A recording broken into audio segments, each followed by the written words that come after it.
ইরানকে ঘিরে পর্দার আড়ালে চলছে পশ্চিমাদের নানান হিসাব নিকাশ। দেশটির উপর ইসরায়েলের আগ্রাসন এবং যুক্তরাষ্ট্রের বোমা হামলায় যেন ভাগ্যের বদল হতে যাচ্ছে ইরানিদের। ইরানের পারমাণবিক কর্মসূচি প্রসঙ্গে সবসময় বিরোধিতা করে আসছিল মার্কিন প্রশাসন ও ইসরায়েলের প্রধানমন্ত্রী বেনিয়ামিন নেতানিয়াহু। এবার সেই পরমাণুতেই মার্কিনীদের সহায়তা পেতে যাচ্ছে তেহরান, এমন তথ্যই জানিয়েছে যুক্তরাষ্ট্রের সম্প্রচার মাধ্যম CNN। তবে কি রাশিয়ার সাথে দূরত্ব তৈরি করতেই ইরানকে ঘিরে যুক্তরাষ্ট্রের নতুন ষড়যন্ত্র?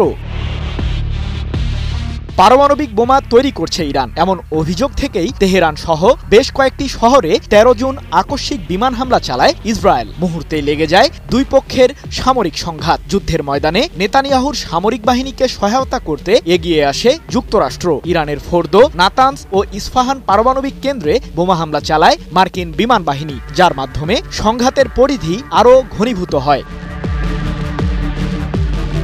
তবে উত্তপ্ত এই পরিস্থিতির মধ্যে 24 জুন মার্কিন প্রেসিডেন্ট ডোনাল্ড ট্রাম্পের হস্তক্ষেপে যুদ্ধবিরতিতে যায় ইসরায়েল ও ইরান, যাকে ঘিরে জন্ম নেয় নানান প্রশ্নের। যুদ্ধ কি তবে মাঝপথেই থেমে গেল, নাকি ঝড়ের বেগে আবারও শুরু হবে আঞ্চলিক সংঘাত? যদিও ইরান বলছে মধ্যপ্রাচ্য থেকে ইহুদিবাদী ও মার্কিন প্রশাসনের ঘাঁটির মূল উৎপাটন না করা পর্যন্ত তাদের বিরুদ্ধে হামলা অব্যাহত রাখবে তেহরান।